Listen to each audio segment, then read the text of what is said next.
Good morning student. आज के lecture में हम डिस्कस करेंगे पॉलीमॉर्फिज्म।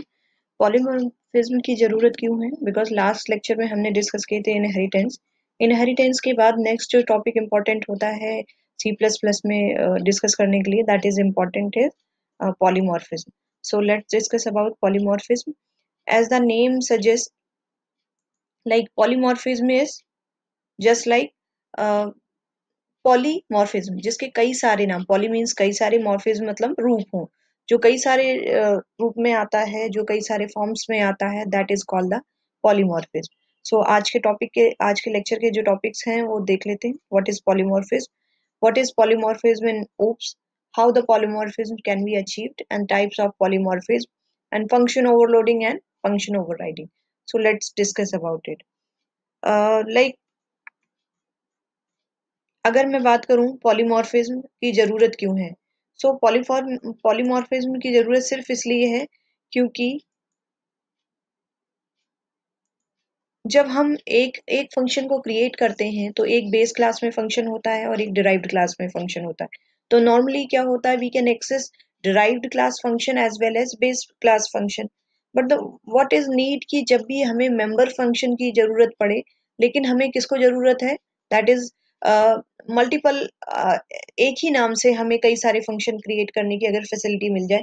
जस्ट लाइक अगर मैं सम नाम का एक फंक्शन बनाती हूँ, so what will happen there कि sum will take the fixed arguments, just like दो नंबर को मुझे प्लस कराना है, तो दो नंबर का एक, अगर दूसरा मुझे फंक्शन बनाना हो तीन नंबर को प्लस कराने के लिए, देन अगेन मुझे क्या करना पड़ेगा, पॉलीमॉर्फिज्म के फीचर्स के, अगर सी की बात करें तो सी में ये फीचर अवेलेबल नहीं था, तो हमें एक दूसरा वेरिएबल बनाना पड़ा, दूसरा एक फंक्शन क्रिएट करना पड़ता था, that is called sum one.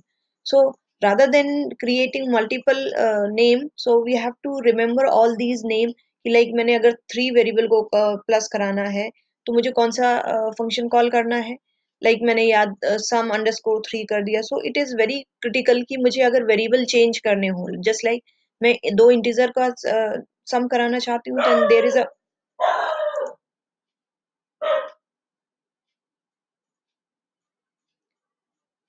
Is a function called sum. But अगर मुझे फ्लोट दो नंबर का सम कराना है तो कौन सा ऑपरेशन परफॉर्म कराना होगा कि मुझे दूसरा एक नया वेरिएबल क्रिएट करना होगा, फिर मुझे नए नाम से याद रखना होगा। सो this is kind of ambiguity आपके दिमाग में हो जाती है कि कितने नाम को आप याद रखेंगे। So the feature is inherited by the called by the C plus plus, that is polymorphism. और ऊप्स ऑब्जेक्ट ओरिएंटेड प्रोग्रामिंग में भी यही फीचर कॉल किया गया। So let discuss about the polymorphism. Polymorphism क्या कहता है कि अगर आपको इनहेरिटेंस के बाद नेक्स्ट टॉपिक जो इम्पोर्टेंट है फीचर ऊप्स का, that is called the polymorphism. OOPs is object oriented programming. Okay, in the polymorphism जैसे हम मेंबर फंक्शन, हमने दो क्लास बनाई, एक बेस क्लास और एक इनहेरिट क्लास बनाई। तो बेस क्लास के फंक्शन को आप डिराइव्ड क्लास में भी कॉल कर सकते थे और डिराइव्ड क्लास को मेन में आप एक्सेस ही करते थे। बट अगर मुझे क्या करना हो कि बेस क्लास के फंक्शन को ही आगे जाके मुझे उसी नाम से मैं फंक्शन बना लूं, जस्ट लाइक मैं सम प्रोड्यूस करना चाहती हूँ एंड देन अगेन मैंने थर्ड वेरिएबल एक एक यूज करके थर्ड कर दिया। सो सम नाम का फंक्शन जो बेस क्लास में था, that will be inherited in the derived class, but इसका यूज मल्टीपल हो जाएगा। दो तरीके से हम इसको कर सकते हैं कि हम एक ही नाम के कई सारे फंक्शन क्रिएट कर लें। सो जिस फंक्शन को मैं जिस पैरामीटर को पास करूंगी, इट्स जस्ट लाइक कि आपकी क्लास में एक नाम के दो लोग हैं बट उनके सरनेम डिफरेंट है। So these are called the parameters. अगर हम फंक्शन की बात करें, नाम कॉमन है बट जो हम पैरामीटर पास करेंगे, दो वेरिएबल अगर हमने इंटीजर इंटीजर पास कर दिए, तो सम वो वेरिएबल वो फंक्शन कॉल होगा, that will be having the parameter integer integer. Rather than अगर मैंने दो फ्लोट कॉल कर दिए, तो सम नाम का ही वेरिएबल फंक्शन कॉल होगा जिसके दो वेरिएबल होंगे, these are called float and float. और एक दो, अगर हम ऑपरेशन नेचर और वेरिएबल को अलग अलग पैरामीटर से डिफाइन कर देंगे तो अलग अलग कॉल होगा। दूसरी चीज है फंक्शन, मैं चाहती हूँ कि फंक्शन का एक ही नाम हो, पर जो मैं डिराइव्ड क्लास में जाके आगे मैंने उसमें कुछ चेंज कर दिए वही कॉल हो। सो व्हाट विल हैपन कि हम यहाँ पे एक पॉलीमॉर्फिज्म का एक नया टाइप यहाँ डिफाइन करेंगे, that will using the pointer. यानी हम डिराइव्ड क्लास में डिराइव क्लास के ऑब्जेक्ट क्रिएट करेंगे और एक बेस क्लास का ऑब्जेक्ट क्रिएट करेंगे, तो दो अलग अलग फंक्शन हो जाएंगे। बट इनहेरिटेंस क्या कहता है कि अगर आपने बेस क्लास के फंक्शन को सेम नाम से ही डिराइव्ड क्लास में चेंज कर दिया, सो डिराइव्ड क्लास का कॉल कहलाएगा। So next discuss about it. Polymorphism कितने टाइप के होते हैं? पॉलीमॉर्फिज्म तीन टाइप के आपके बेसिकली डिफाइन किए गए। Function overloading, that is called the एक ही नाम के कई सारे फंक्शन आपने डिफाइन कर दिए, but the parameter will be different. And function overriding क्या कहता है कि आपने बेस क्लास के फंक्शन को डिराइव्ड क्लास में दोबारा से सेम नाम से डिफाइन कर दिया, तो नया फंक्शन कॉल होगा, नॉट बेस क्लास वाला। बेस क्लास वाला फंक्शन कॉल नहीं होगा। डायनेमिक बाइंडिंग, इट मीन्स कि जब आपका प्रोग्राम रन हो रहा होगा दैट टाइम ही ये कॉल होगा, और ऑपरेट पॉइंटर बेस पे होगा। So let's discuss about it. Polymorphism के दो type, static and dynamic. Basically exam purpose view से ये हमेशा एग्जाम में आता है कि what are the type of polymorphism. So there are the two type, static and dynamic. Static को हम कंपाइल टाइम स्टैटिक या अर्ली बाइंडिंग कहते हैं, जबकि डायनेमिक पॉलीमॉर्फिज्म को हम रन टाइम डायनेमिक या लेट बाइंडिंग कहते हैं। जब हमारा प्रोग्राम रन कर रहा होगा तभी ये पॉलीमॉर्फिज्म एक्टिव होता है using the pointer. Okay, so static polymorphism, it takes the place during the compile time. Function overloading implement the static polymorphism. Just like आपने कई सारे फंक्शन क्रिएट कर दिए, तो ये ऑलरेडी डिफाइंड है, स्टैटिक है, कि किसी भी वेरिएबल को आप किस फंक्शन को कॉल करोगे, दैट इज फिक्स्ड। कि उसी आपने दो वेरिएबल इंटीजर इंटीजर पास किए तो कौन सा फंक्शन कॉल होगा, इंटीजर फ्लोट पास कर दिए तो कौन सा कॉल होगा। There is static way, but in the dynamic it place during the run time. So member function which change their behaviour during the run time is called the virtual function. आपको किसी function को enable कराना है या disable कराना है, that the special feature about the dynamic binding, that is called the virtual function. We will discuss later after the completion of this topic. First we will discuss about the static polymorphism. Okay, so जैसा हम example में देख रहे हैं, यहाँ पे हमने एक क्लास बनाई प्रिंट डेटा। प्रिंट डेटा के अंदर हमने प्रिंट नाम का एक फंक्शन बना दिया जिसमें इंट आई की वैल्यू को मैं इनपुट ले रही हूँ, और प्रिंट नाम का एक दूसरा फंक्शन डबल और फ्लोट टाइप का मुझे वेरिएबल लेना है, देन मैं उसको कॉल कर रही हूँ। दिस इज व्हाट हैपनिंग कि जब मैं दो फंक्शन एक ही नाम से आपने क्रिएट कर दिए, सो this is called the polymorphism. कि आपने एक ही नाम के, पॉली मतलब कई सारे नाम ना क्रिएट करके आप एक ही नाम के कई सारे फंक्शन क्रिएट कर रहे हैं। बट क्या चेंज हो रहा है, यहाँ पे आपका इंटीजर पास हो रहा है और यहाँ पे आपका क्या पास हो रहा है, फ्लोट वेरिएबल। जब मैं इसको कॉल करूंगी तो कौन सा फंक्शन कॉल होगा will depend on the passing of the parameter. जैसे मेन में मैंने एक प्रिंट क्लास का प्रिंट डेटा का एक ऑब्जेक्ट क्रिएट किया पीडी। PD5 जब कॉल किया तो ऑटोमेटिकली आपका कंपाइलर कंफ्यूज नहीं होगा कि प्रिंट आई वाला कॉल करना है या फ्लोट एफ वाला कॉल करना है या डबल एफ वाला कॉल करना है। So that is called the print. जब 5 पैरामीटर पास हुआ तो इसने जिस पैरामीटर को कंपेयर कराया, और कंपेयर करने से इसे पता लग गया कि इंटीजर वाला ही वेरिएबल है, तो इंटीजर कॉल हो जाएगा और इंटीजर वैल्यू प्रिंट होगी। पीडी डॉट प्रिंट जब हमने 500.263, this is the float variable, so float variable होने पे ये डबल वाला कॉल होगा। सो दिस इज योर, अब आप फ्री हो गए कि एक नाम को आप मल्टीपल टाइम क्रिएट कर सकते हो, मल्टीपल टाइम यूज कर सकते हो, but parameter should be different. दो सेम फंक्शन के पैरामीटर सेम नहीं हो सकते, that can cause of the error. So जब हम प्रोग्राम रन कराएंगे सेशन में, देन हम इसका यूज एक्चुअली देख लेंगे। Okay, next is that is called next function is that is called overriding. Overriding क्या कहता है कि अगर आप एक क्लास दूसरी क्लास को इनहेरिट कर रही है, तो और दोनों की फंक्शन नेम है और दोनों के पैरामीटर भी सेम है, देन आपको क्या होगा कि आप कौन सा फंक्शन कॉल होगा, that will be define the overriding. Overriding क्या कहता है कि अगर आपने बेस क्लास को डिराइव्ड क्लास में कॉल कर लिया और उसी का फंक्शन आप दोबारा से डिफाइन कर रहे हैं, then derived class will be overriding. क्या कहलाता है, किसी भी चीज को हम ओवरराइड कर रहे हैं, like just like remember, rather then in the function overloading आप एक्स्ट्रा लोड कर रहे हो, मतलब एक फंक्शन एक नाम के लिए बनाया बट उसको आप मल्टीपल नेम से, मल्टीपल पैरामीटर से मल्टीपल टाइम क्रिएट कर रहे हो और उसे कॉल कर रहे हो। सो ओवरराइडिंग में ये क्या होगा, जैसे आपको आउटपुट दिखाई दे रहा है यहाँ पे जब हमने डी डॉट प्रिंट कॉल किया तो डिराइव्ड क्लास का हमने ऑब्जेक्ट क्रिएट किया है, तो डिराइव्ड क्लास का ही फंक्शन कॉल हो रहा है, ये ओवरराइड हो गया, नॉट बेस वाला फंक्शन कॉल हुआ। So this is all about the polymorphism. In the practical session we will discuss about how polymorphism called. हम इसको एक छोटे से एग्जाम्पल के थ्रू शेयर करते हैं. So let's move to the programming session.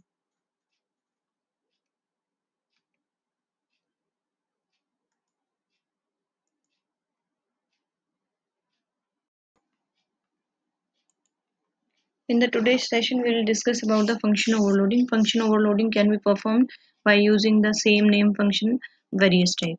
So हम एक class create कर रहे हैं. Class is name is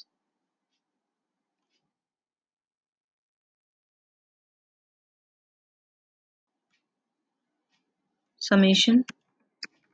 Okay. Summation class हमने create की. इसके public section में हम सारे function declare कर देंगे so that it can be accessed outside the class. जैसे मैं एक sum नाम का function create कर रही हूँ जिसमें 2 integer pass करूंगी. ठीक है. और एक फंक्शन मैंने क्रिएट कर दिया जिसमें मैं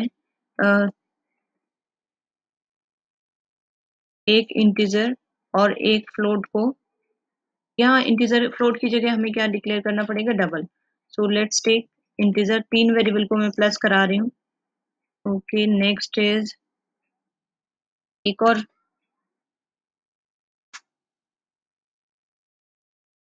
एक और एक और फंक्शन मैंने कॉल किया जिसमें मैं 2 फ्लोट वेरिएबल को कॉल कर रही हूँ. So here we will declare using double. Okay, and this is about. तो सबसे पहले हमें रिटर्न टाइप अगर इसका करना है तो मैं इसका return type integer, because return value मैं यहाँ से सेंड करना चाहती हूँ. सो जस्ट रिटर्न ए प्लस बी, जो भी मैं पैरामीटर वहां पे मुझे ऊपर पास करने पड़ेंगे. सो मैं यहाँ पर रिटर्न किस में, पैरामीटर किस में रिसीव कर रही हूँ, रिटर्न ए, रिटर्न बी, और फंक्शन को क्लोज कर दिया. देन सम, नेक्स्ट फंक्शन मैंने कॉल किया इसमें मैं 3 वेरिएबल का सम प्रोड्यूस करा रही हूँ. So this will call as return m plus n plus o. Okay, m plus n plus o. Next statement is मैं यहाँ पे integer m, integer n, integer o. Okay, so this is your program. Function added, double में मैंने 2 value receive कर ली, that is पहली value को मैं यहाँ पे रिटर्न टाइप इसका वॉइड करा देती हूँ सो दैट हम हर तरीके के रिटर्न को कॉल कर पाएंगे. C out, what kind of operation they will perform. Double मैंने यहाँ पे ले लिया, दैट इज x, और दूसरा पैरामीटर रिसीव करेगा value y. Okay, so c out में क्या प्रिंट कराना चाहती हूँ, sum of two float, that is क्या हो जाएगा, x plus y. Okay, and then this is called endl. Okay, next instruction we are moving, ending this class. I think we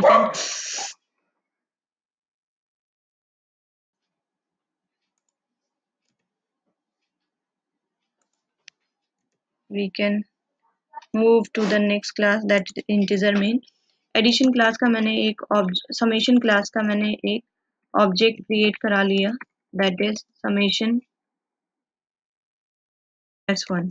okay, अब s1 के through मैं कौन से function call कर सकती हूँ, s1 से मैं प्रिंट कराना चाहती हूँ वैल्यू फर्स्ट फंक्शन की. तो सी आउट, मैं पहला फंक्शन कॉल करना चाहती हूँ जिसमें 3 पैरामीटर मुझे पास करने होंगे. तो मुझे क्या कॉल करना पड़ेगा, मैं यहाँ पे प्रिंट भी करा लेती हूँ, sum of 3 integer. Sum of 3 integer यहाँ पे क्या हो जाएगा, that is s1 dot function call किया सम, पैरामीटर पास कर दिए 2, 5, 7. Okay, and this is ended with endl. Next c out. Next मुझे फंक्शन कॉल करना है दैट इज कॉल्ड जो मुझे दो फ्लोट नंबर का वेरिएबल प्रिंट कराना था, तो मैं सिंपल इसको कॉल कर सकती हूँ by using the s1 dot sum और पैरामीटर पास कर दिए 3.8 5 4.7. statement is ended and next see out addition of two integer,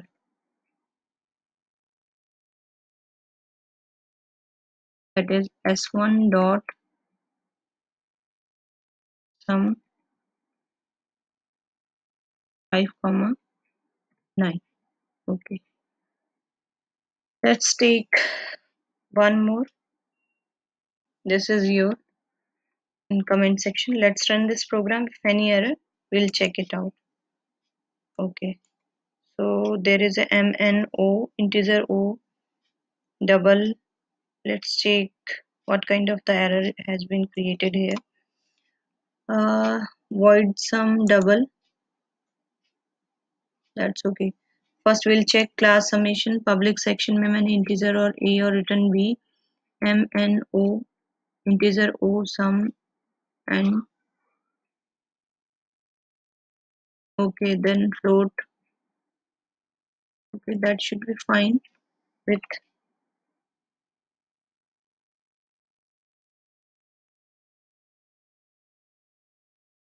मैं सबसे पहले इसको मूव करा देती हूँ.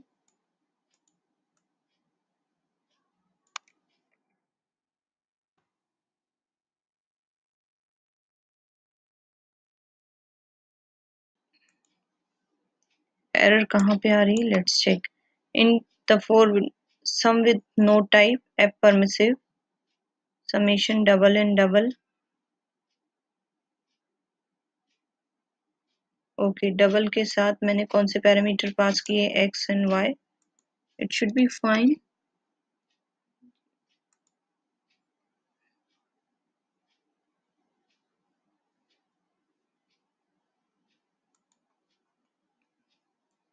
Let's check this error. Operator. Okay, there should be a sum. See out. This is the see out.